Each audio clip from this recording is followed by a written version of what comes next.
Okay, so last time we covered this basic 2x2 matrix to show us the different kinds of goods, the four basic kinds of goods, based on excludability versus non-excludability. Is it practical to prevent people from using it? And rivalrous versus non-rivalrous. Is the marginal cost of adding an additional user zero or not zero? And so most goods are in this private goods section, but we do have public goods, which we discussed last time. And this time we're going to talk about commons and club goods.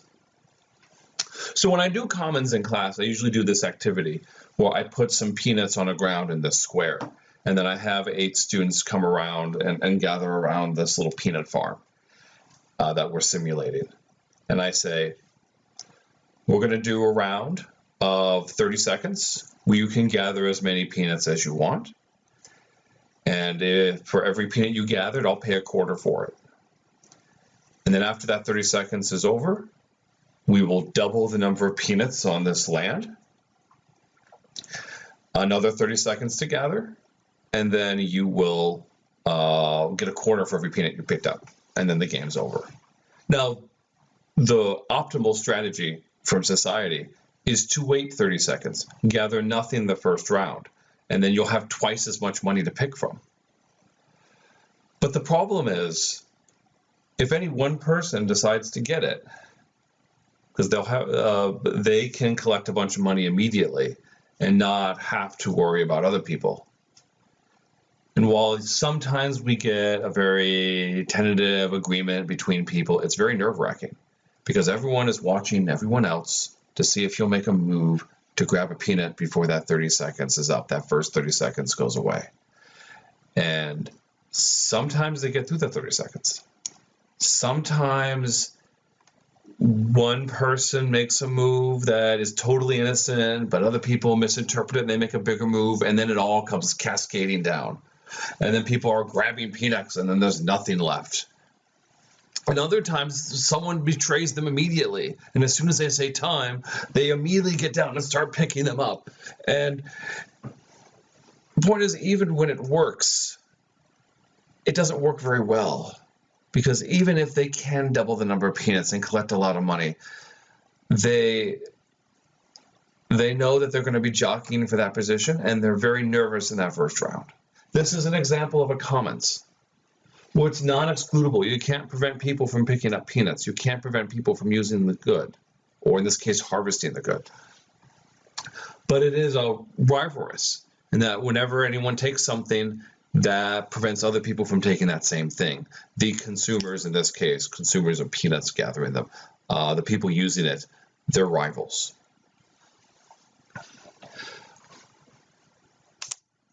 We refer to this as the tragedy of the commons. Common pool resources will be overused and undermaintained. They will be overused because whether you're taking a peanut from a farm that's collectively owned, or whether you are taking a fish from a school of fish like tuna, when you take that, you benefit just yourself. You get to collect all the money. You get to collect all the benefit. But then you create a cost for other people. Other people have to burden it. Right? While there's a little bit of cost for you, that fish that you gather or that peanut that you collect can reproduce to make more, that is a cost that is essentially shared by everyone else. And so you get a really big cost, a really big benefit, but the cost to you is relatively small. And it will be undermaintained. If you were to work really hard to make it better, to improve this resource, then you will get some benefit, but everyone else gets some benefit as well. And so while there will be a cost that only you will shoulder, you will only get a small fraction of the benefit you create. And a bunch of other people will, like we saw in public goods, free ride off your efforts. So as a result, it's undermaintained. This was the problem, say, in the Old West in the United States, when there was a lot of really open land. And as a result, herds of cow would wander across that land They would overgraze the land and they would wreck and destroy the environment, taking all the grass up. And then there was also underutilization as well. There weren't, we'll say, water set out, or no one would for the cattle to drink, and they would just be wandering around looking for water. Or they would not maintain the land, making sure that there's lots of grass. Because if I went through the effort of maintaining this open space, common pool land, then I would help myself, but I would also help anyone else who happened to come by. And so as a result, I didn't have much incentive to do that. And so we saw this overgrazing. Another example comes from Easter Island. The natives of Easter Island relied on trees. They needed trees for the wood to make boats, and they needed those boats in order to fish. Birds also nested in those trees, and the Easter Islanders would take the eggs from those nests to sustain themselves. They needed the trees in order to create logs, and they would use these logs to roll their famous statues, because these were massive stone statues that could not easily be moved. Right? They used trees for lots of things. But when Europeans first arrived there were no trees on Easter Island. Where did all the trees go? Indeed, when you look at the archaeological evidence, there was a population boom in Easter Island, and then it collapsed. They cut down the trees. They cut down all the trees on Easter Island. Jared Diamond, historian and geographer, wanted to know, why would they do that? Why would they cut down all the trees on Easter Island, knowing this was essentially their life's blood? This was how they got food and took care of their families and took care of their religious needs. What was that person thinking when they cut down the last tree on Easter Island? And the answer is simple enough when you understand the commons. Because that person was thinking, if I don't cut down this tree, somebody else will. And so I have to get the tree for my needs. Because it's not a matter of either having the tree or not having the tree. The tree is effectively gone. It's a question of, do I get the tree or does somebody else get it? Right? When you realize that no one owned the trees on Easter Island, when you realize it's a common, then it becomes abundantly clear why the trees were all cut down.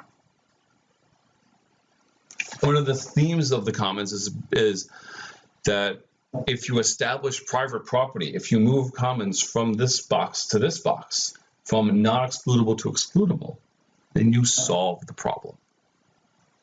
It's not always possible to do that. It's sometimes very difficult. Not all resources can be privatized in that way.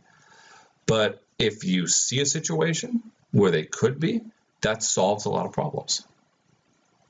What's great about that term, the tragedy of the commons, is because I noticed a parallel between a very famous play, the tragedy of Romeo and Juliet. And in the tragedy of Romeo and Juliet, Shakespeare gives you the entire plot of the play. He tells you that these two people from rival houses are going to fall in love, and then they are going to kill themselves out of a mistake, out of a problem, because they couldn't be together. And it's kind of weird. Why would somebody tell you the entire plot of your story right when you get started? And I think one of the things Shakespeare was thinking was because he wanted to make it a tragedy in that true sense of the word. You are watching the play. You are seeing things unravel. You can't do anything to stop it. When Mercutio yells, "A plague on both your houses," you're like, well, that's not going to end up well. When they talk about, if you take this little, when they get the potion that makes it look like that they're dead, you're like, oh, I see where this is going, right? There's nothing you can do to stop it. And in that way, the commons is a tragedy too. Everyone can see what's happening. Everyone can see the trees being chopped down, the fish being depleted, the peanuts being taken away, but no one can do anything to stop it because it requires a supreme act of collective action that is just very difficult to coordinate. But we should note it's not impossible to coordinate. So Elinor Ostrom, who would later win a Nobel Prize in economics, the first woman to win a Nobel Prize, wrote this wonderful book called Governing the Commons, in which she explores how groups in various situations all over the world were able to overcome these tragic instincts of common pool resources. Whether we're talking about public works projects like maintaining a irrigation system or drawing water from a common well, essentially a common water table. She notes how organizations accomplish coordination and maintain that resource without destroying it. And she also notes when they fail to do so and what went wrong. And it typically requires this kind of self-governing systems with small communities so that people can police and act on each other and make sure that they don't violate the rules that are set up, and they can punish them if they do. And so this book is available for free. If anyone wants to read it, if you Google Governing the Commons, Eleanor Ostrom, you can find it. You can also find it here. You see WTF.tw/ref/Ostrom_1990 PDF. If you just put that in, the whole book is here.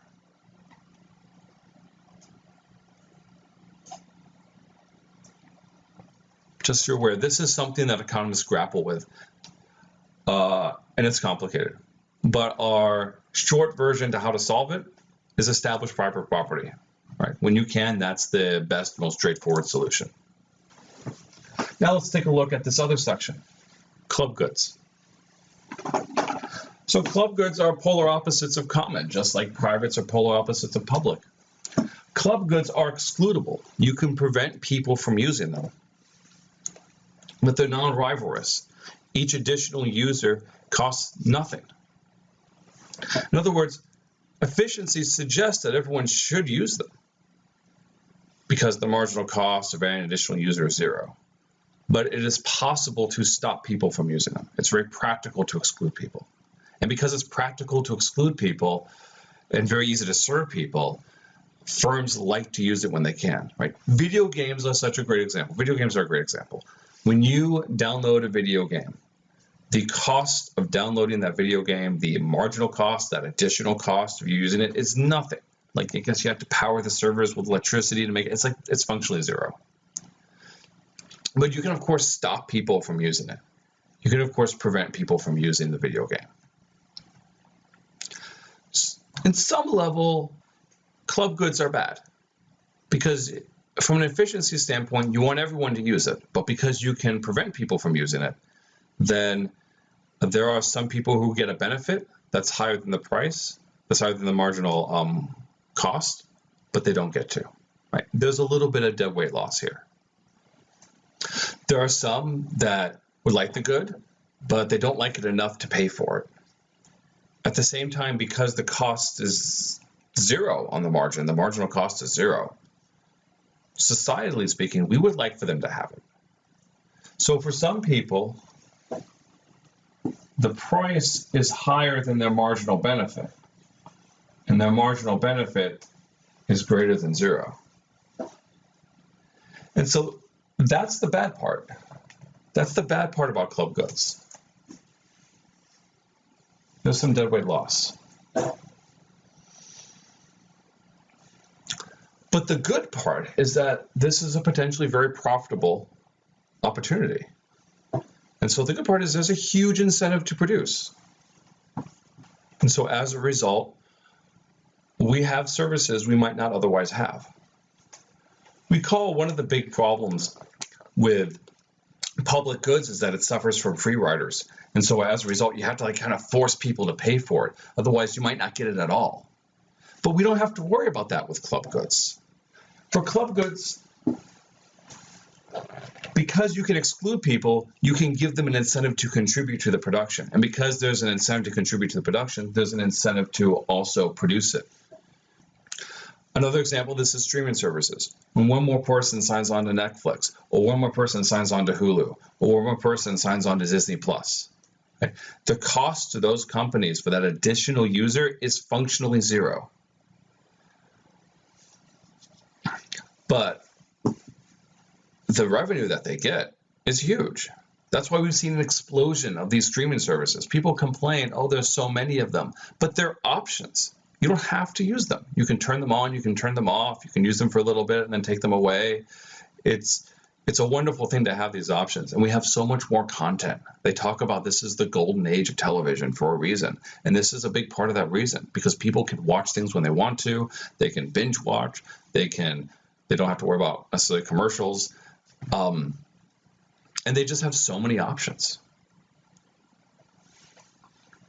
In that way, then, we have very high quality television because the benefits are so big.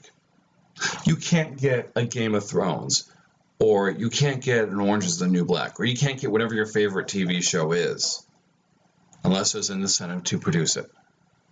And so we have to choose between not having it or having it for some people. Having it for some people is obviously better. So while club goods are certainly not perfect, they do create dead weight loss. There is this incentive effect that is a little bit more dynamic and harder to see. Now, granted, sometimes club goods are not fully club goods. Sometimes they are congestible, like swimming pools. And in those cases, those club goods are best managed when they are very careful about how many people will join. Like, my wife and I sometimes try to join swimming pools for our kids, but they just won't allow for a certain number of spaces. There's only a certain number of spaces that they allow. Because when it gets crowded, then it's not non-rivalrous anymore. Then it really does create a cost for other people. And so they're trying to manage it. They're trying to maintain that club good atmosphere, because it's really nice when you don't have to worry about expanding your business just because you expanded the number of clients. Right? Increasing the supply, increasing how much you are providing can get very expensive.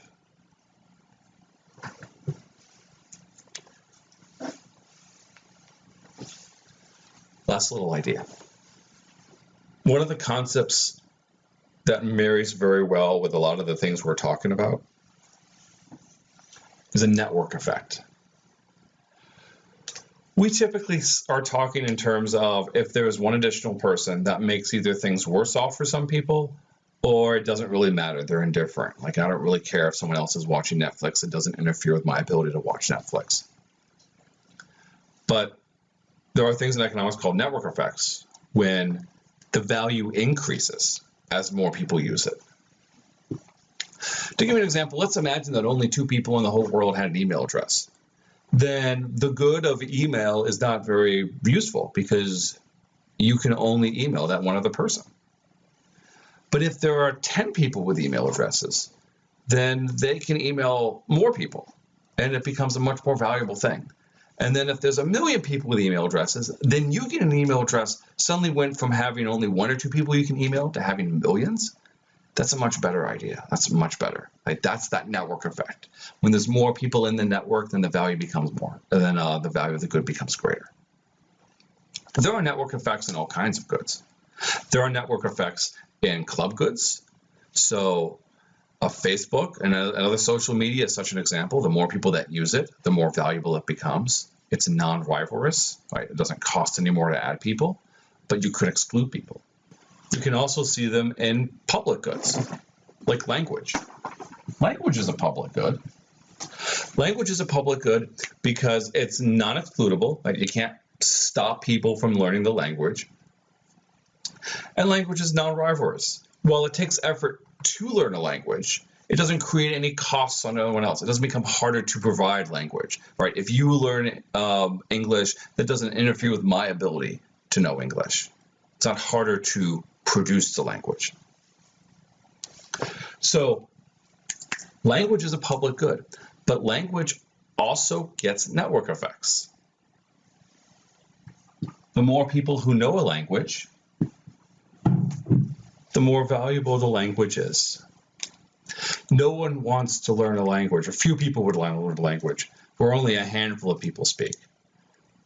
But people do want to learn English because so many people learn English. So many people know English. That's why English is a very common second language, and other languages are dying out. Appreciate, too, for a moment, Sometimes people criticize native English speakers because they never learn a second language. At least they're far less likely to. And that's true. A lot of English speakers don't learn a second language. But it's not because they're stupid or lazy. It's because of incentives. If you know one of the most common languages natively, what's your incentive to learn an additional language? If you know that so many people already speak it, the benefit of learning another language is relatively small, unless you plan on living abroad or traveling or something, or you just really enjoy it. One of the effects of networks, one of the results of this network effect, is that it tends to encourage monopolies. Facebook is used because so many people are on it. Instagram is used because so many people are on it. When you try to make a competitor, Google Plus was such an example, you have a hard time breaking in because no one will want to do the switch. It's another kind of collective action problem, where even if there's some inferior result, even if people don't like the standard, it would require everyone switching at the same time to make it worthwhile. So sometimes you can get in these monopoly situations, sometimes you can get an inferior product stuck that way, but at the same time, it's not absolute. Now, I talk about Facebook. I know a lot of students these days don't use Facebook, and maybe it is slowly on its way out. I remember before Facebook, there was, oh, now I don't remember what it's called. MySpace. MySpace used to be the thing, but they didn't do a great job maintaining it. They didn't do a great job really attracting people. And while a lot of people were using it when Facebook started, which was much more friendly and much more what people wanted, they did kind of shift over. But it can be, it's harder than normal to shift that over. It's harder than normal to dislodge a monopoly because of that network effect. It's not impossible. It's just really hard. There is one Wikipedia, and while there are some weird offshoots, it's very hard to imagine anything dislodging it, because the more people that use Wikipedia, the more people contribute to Wikipedia, and the more valuable Wikipedia becomes. So it becomes a focal point for everyone to focus on, and it has a lot of staying power as a result.